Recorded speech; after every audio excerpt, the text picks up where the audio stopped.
I'm Fiona Barry. I am Director and Editor-in-Chief of PharmSource within GlobalData.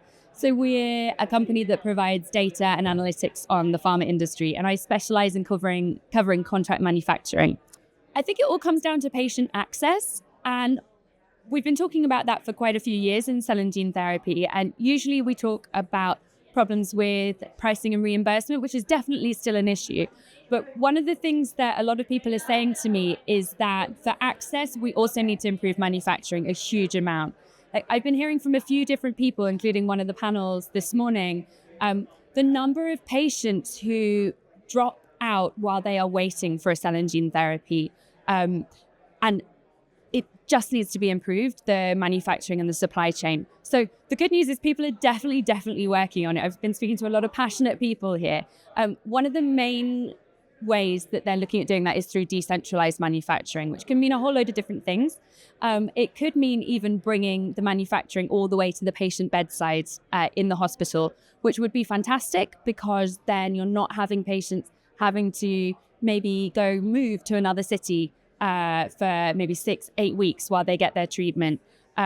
You're not having quite sick people having to maybe take their family and move from the suburbs or a rural area to this urban area. So it would be fantastic if we could move more of this manufacturing closer to the point where the patient actually receives it.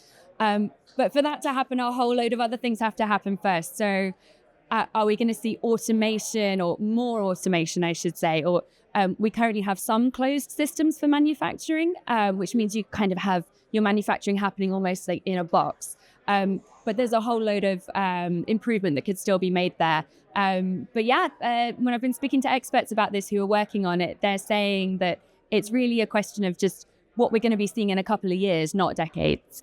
So another trend that is going to be really impactful on cell and gene therapies is the expansion in patient populations. So until now, a lot of cell and gene therapies have been approved for relatively small or even rare indications. But what we're expecting to see is the start of much larger indications. So we're already seeing, last week, Carter got an RMAT designation for a larger indication. So when that happens, it's going to put more pressure on that cell and gene supply chain that we know is already having some trouble making enough of the product. So it's all the more reason for companies to start working on improving that manufacturing, improving the supply chain, decentralizing, and also training up the workforce.